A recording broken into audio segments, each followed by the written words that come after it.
देश के लाखों युवा हर साल कॉम्पिटिटिव एग्जाम की तैयारियां करते हैं और अपनी इस पेशी में हम देश के इन्हीं लाखों करोड़ों युवाओं की आज बात करने वाले हैं।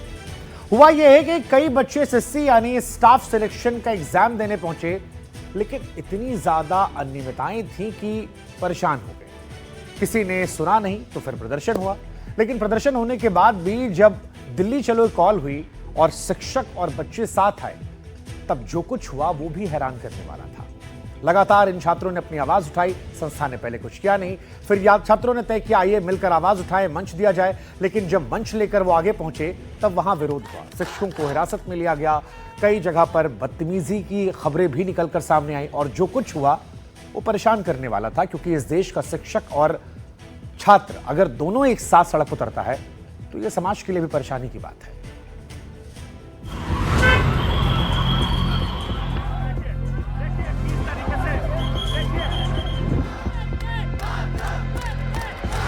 सिस्टम बेकार हो चुका है एसएससी एग्जाम्स में आज के टाइम में। फॉर्म भरने से लेके फाइनल सिलेक्शन तक दिक्कत ही दिक्कत है। 3 दिन पहले एडमिट कार्ड बहुत लोगों का आया, उसमें सेंटर नहीं दिया हुआ, ब्लैंक।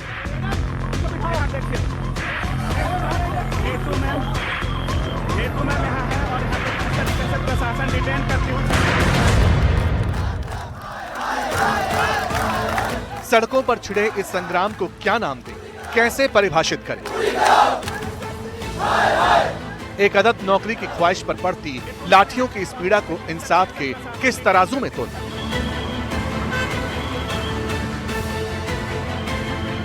सपने जब टूटते हैं तो आवाज नहीं आती, लेकिन जब धैर्य टूटता है तो गुस्से का गुबार उठता है। पुलिस ने लाठीचार्ज की है, सर का हाथ टूट गया है। इस देश में ना कुछ बचा नहीं है, ना महिलाएं देख रहे हैं, ना लड़की, ना बहन बेटी, सब कुछ सब तार तार कर दिया इन लोगों ने। एसएससी का पेपर ट्रांसपेरेंट चाहिए। माउस काम नहीं कर रहा है। बहुत सारी यहाँ पर गलतियाँ हो रही हैं पेपर में। सिस्टम बंद हो गया और मेरा 5-6 मिनट वेस्ट हुआ। कंपनी ब्लैकलिस्टेड है, उस पर आप ट्रस्ट कैसे कर सकते हो? सिस्टम पर एसएससी एग्जाम में अनियमितता बरतने के इल्जाम लगे। स्टूडेंट्स की सालों की मेहनत पर निराशा का ग्रहण लगा। सब्र टूटा। सपने सिस्टम की लापरवाही के बोझ में दबकर जब टूटने लगे तो स्टूडेंट्स और टीचर्स का धैर्य टूट गया। देश के अलग अलग हिस्सों से स्टूडेंट्स टीचर्स दिल्ली पहुंचे, धरने पर बैठी, विरोध के अंगारे उठे। पुलिस ने लाठी उठा ली, छात्रों को दौड़ाकर पीटा, टीचर्स का कॉलर खींचा। लेकिन सवाल है क्यों? आखिर क्यों ये नौबत आई, किसकी वजह से? पूरा सिस्टम बेकार हो चुका है एसएससी एग्जाम्स में आज के टाइम में। फॉर्म भरने से लेके फाइनल सिलेक्शन तक दिक्कत ही दिक्कत है। पिछले साल सीजीएल के 36 लाख फॉर्म डले थे, इस बार सिर्फ 28 लाख डल पाए। क्यों डल पाए? क्योंकि बायोमेट्रिक ऑथेंटिकेशन ही बच्चे नहीं करा पाए। एग्जाम कंडक्टिंग बॉडी अलग होगी, मतलब जिसकी लैब्स में होंगे वहाँ वो अलग होंगे। उसके अलावा क्वेश्चन बनाने वाली एजेंसी अलग होगी। उसके बाद सॉफ्टवेयर प्रोवाइड करने वाली एजेंसी। तीनों लेवल पे दिक्कतें हमें देखने को मिल रही हैं। एसएससी की परीक्षाओं में अनियमितताओं को लेकर छात्र लगातार दूसरे दिन आज प्रदर्शन कर रहे हैं। आप मेरे पीछे देखिए, छात्र जंतर मंतर पे यहाँ प्रोटेस्ट कर रहे हैं। इनकी मांग है कि जो एसएससी अपने एग्जाम पैटर्न में सुधार करें। एग्जाम देने के तो क्या हुआ, क्या टेक्निकल एरर था? कुछ टेक्निकल एरर था, 3 बार माउस चेंज हुआ था मेरा। मैंने अपना ऑप्शन पहले 24 सिलेक्ट करा था। मैं चेक कर रहा था कि 24 से आंसर आएगा। मुझे पता था 24 या 100 आंसर था। मैंने सिलेक्ट करा, फिर मैं 100 पे गया, मेरा 100 से आंसर आया। मैंने क्लिक करा, वो क्लिक ही नहीं हो रहा। सर एक दिन के पहले आ रहा है एडमिट कार्ड। हम 500 किलोमीटर दूर, कहाँ सेंटर है, कहाँ पे एग्जाम दें, कैसे जाए वहाँ? काम कैसे जाए वहाँ पे? सर मेरा 28 को पेपर था देहरादून में, बट सर मेरा एडमिट कार्ड बिल्कुल खाली आया था। जो सेंटर का भी नहीं पता था। सेंटर का भी नहीं पता था। अब लास्ट मोमेंट पे अगर हमें बताओगे सेंटर, हम कैसे मैनेज करेंगे? स्टाफ सिलेक्शन कमीशन के एग्जाम में बरती गई अनियमितता का वृत्तांत स्टूडेंट्स की जुबान पर था। शिकायतों के बाद सिस्टम नहीं जागा तो स्टूडेंट क्रांति का आगाज हुआ। प्रतियोगिता परीक्षा की तैयारी कराने वाले टीचर्स ने दिल्ली चलो का नारा दिया। डीओपीटी यानी department of personal and training के दफ्तर के बाहर स्टूडेंट्स और टीचर्स जमा हुए। स्टूडेंट्स और टीचर्स को पुलिस ने डिटेन किया। जंतर मंतर पर 100 से ज्यादा छात्र और टीचर्स पहुंच गए। मांग सिर्फ इतनी कि डिटेन किए गए लोगों को छोड़ दिया जाए। पेपर की बात तो बाद में करेंगे। आप लोगों ने आज ये पट्टी क्यों बांधी है? क्या पट्टी इसलिए बांधी कि कल हमारे टीचर ने हमारे लिए मतलब प्रोटेस्ट किया तो उनके ऊपर लाठीचार्ज गई, उनके ऊपर लाठीचार्ज गई, हाथ तोड़ दी गई उनको, नीतू मैम है, उनके साथ कितना बुरा बिहेवियर किया गया है। तो इन्होंने, इसलिए हमने सर आज ये ब्लैक पट्टी बांध रखी है कि हम बिल्कुल चुपचाप रह के और अपना प्रोटेस्ट करेंगे। बच्चे के पास तो पैसा ही नहीं है, वो कहाँ से सीट खरीदेगा?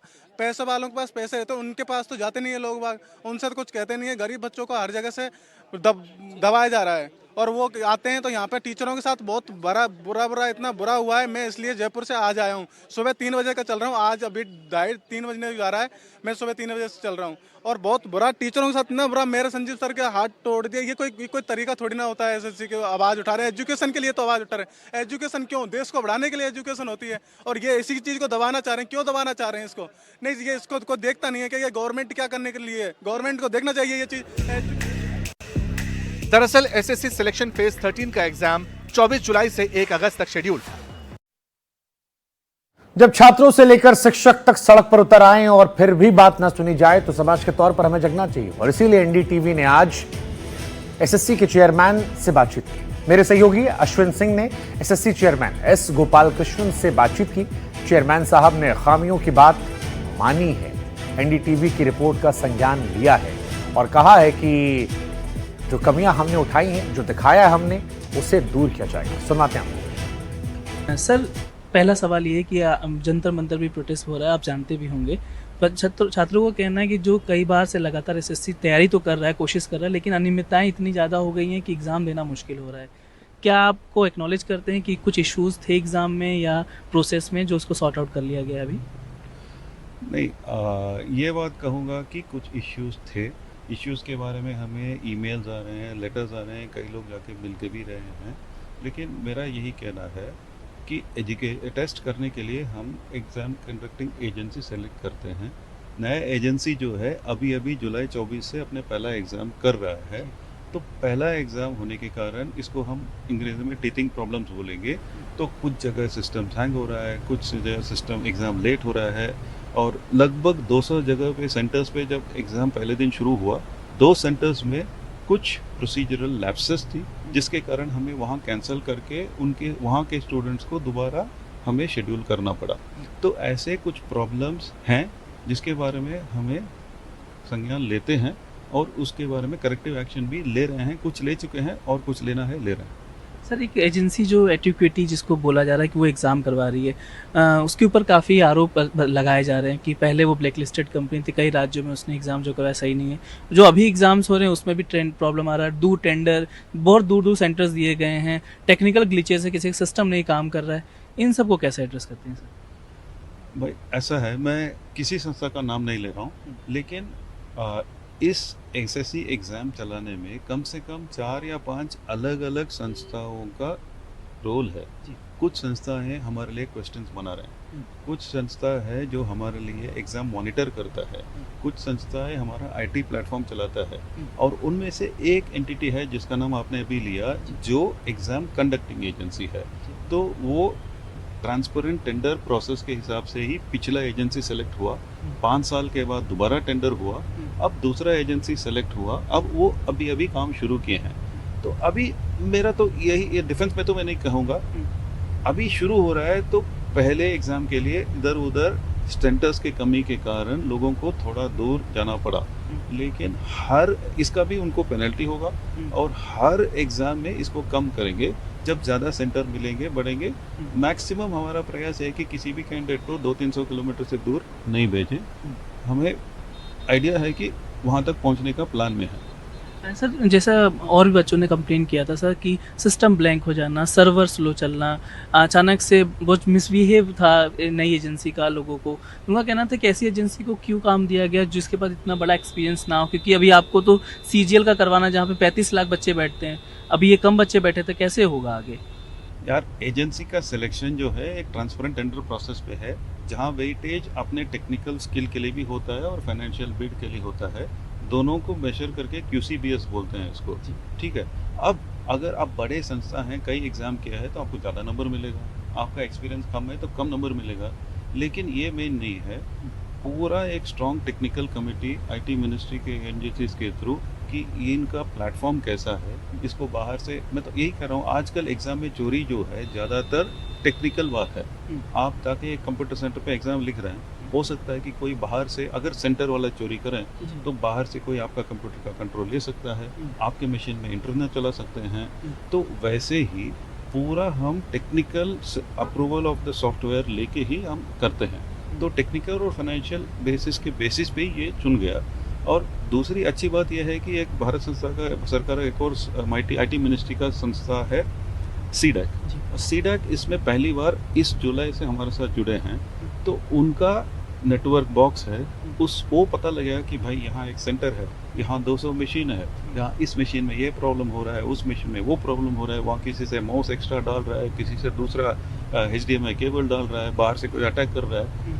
वो सब हमेशा हर एग्ज़ाम में हो रहा है, टैकल कर रहे हैं। और जहाँ भी हर एग्ज़ाम के बाद इस डेटा को एनालाइज करके आपके मशीन में कोई बाहर से आपको हेल्प किया है, हमारा प्रयास ये है और ये भी करते रहे हैं कि इसको एस्टेब्लिश करके उस कैंडिडेट को निकालते हैं। तो ये कोई गारंटी नहीं कि कोई आपका बाहर आपने किसी कैंडिडेट ने किसी को पैसा देके बाहर से कोई अपना कंप्यूटर को हैक करके आपका एग्ज़ाम लिखता है। तो मेरे ख्याल से चांसेस ज़्यादा है कि हम उसको पकड़ेंगे और उस कैंडिडेट को नौकरी नहीं देंगे। इस एग्ज़ाम में जो इतनी कमियां निकली है सर, अभी तक बच्चे प्रोटेस्ट कर रहे हैं, क्या इसका भविष्य है एग्ज़ाम को लेकर? आप क्या लगता है कि सब कुछ सही है, या आपको लगता है कि अगर कुछ प्रॉब्लम्स बढ़ते हैं तो आगे चल के कोई हार्ड स्टेप भी ले सकते हैं आप? यार हार्ड स्टेप सॉफ्ट स्टेप जो भी हो, कैंडिडेट को एग्ज़ाम लिखने में दुविधा कुछ होना नहीं चाहिए। सबसे नज़दीक सेंटर मिलना चाहिए, सेंटर में हेराफेरी कुछ होना नहीं चाहिए, टेक्निकली कोई ग्लिच होना नहीं चाहिए, शांतिपूर्ण माइंड से कैंडिडेट लिखना चाहिए और एग्ज़ाम फेयर होना चाहिए। इसको करने के लिए कुछ भी स्टेप लेना है वो SSC का जिम्मेदारी है उसको करना। तो आपने जो स्टेप्स बताए सर, उस वाली स्टेप्स में इस बार तो फेल कहीं ना कहीं नज़र आया, क्योंकि इसलिए बच्चे ग्राउंड पे आज ज़मीन पे बैठ रहे हुए हैं, धरना प्रदर्शन कर रहे हैं। नहीं, मैं यही कह रहा हूँ, स्टेप्स की बात कर रहे हैं तो ये फर्स्ट स्टेप्स हैं। एजेंसी का काम अभी, नए एजेंसी का काम अभी शुरू हुआ है। सारे के लिए अपना सर्विस लेवल एग्रीमेंट है, टेंडर के हिसाब से क्या करना है, कैसा करना है। कोई भी कमी हो उनके ऊपर एक्शन होगा और अल्टीमेटली उनको डिलीवर करना ही है और कोई रास्ता नहीं है। बस आखिरी सवाल, क्या अभी तक कोई बातचीत आपकी एजेंसी से हुई सर? जो इतने टेक्निकल एरर्स आ रहे हैं, क्या कोई स्टेप लिया गया इस कंपनी के खिलाफ भी अभी तक, या आपको लगता है कि सुधार आने वाले दिनों में कैसे हो पाएगा इसमें? नहीं यार, ऐसा एक पूरा टेस्ट ही अभी पिछले एक हफ्ते पहले शुरू हुआ है। हर रोज, हर दिन, हर घंटे, ये जो मैंने कई सारे संस्थाएं बताए, सबके साथ हमेशा बातचीत हो रहा है और थोड़ा थोड़ा स्टेप्स कहीं ले चुके हैं। मेरा कहना यह है कि आज कम हैंग हो रहा है, अब कम अटैक हो रहा है, लेकिन इसको टोटली टैकल करने के लिए स्टेप्स लिए जाएंगे। SSC चेयरमैन को आप सुन रहे थे। हालांकि हम तो यही कहेंगे कि ज़माना कितना भी नया हो जाए, लेकिन कुछ चीज़ें ऐसी हैं जिनका क्रेज़ कभी ख़त्म नहीं होता। हिंदुस्तान बिजनेस प्रधान देश नहीं है। यहाँ अभी भी लोग नौकरी लगने को अपनी सबसे बड़ी अचीवमेंट मानते हैं। जब कोई बच्चा कामयाब होता है, नौकरी पर जाता है, पहला उससे अपॉइंटमेंट लेटर मिलता है, तो फिर माता पिता का जो सीना है वो गर्व से चौड़ा हो जाता है। गली मोहल्ले से लेकर रिश्तेदारों तक को बातें बताते हैं कि देखिए भाई साहब, हमारा बेटा जो है कामयाब हो गया है। और ये सब कुछ इसलिए क्योंकि हमारे देश में नौकरी और खास तौर पर सरकारी नौकरी का मिल जाना एक व्यक्ति, एक पुरुष के कामयाब होने का एक तरीके से पैमाना बना दिया लोगों ने। हालांकि ये बदल रहा है, लेकिन आज भी इसी के आधार पर उसकी शादी होती है, समाज में उसका रुतबा तय होता है, उसका स्टेटस बनता है। इसलिए युवाओं की तकलीफों पर ध्यान दिया जाना चाहिए। और अच्छी बात है कि युवाओं की समस्या पर SSC चेयरमैन ने ध्यान दिया, कमी दूर करने का आश्वासन दिया। वैसे भी किसी ने कहा है, जिस ओर जवानी चलती उस ओर जमाना चलता है। हमारी कोशिश थी कि उन बच्चों को, उन शख्सों की आवाज़ को पहुंचाया जाए और SSC चेयरमैन तक हमने पहुंचाया।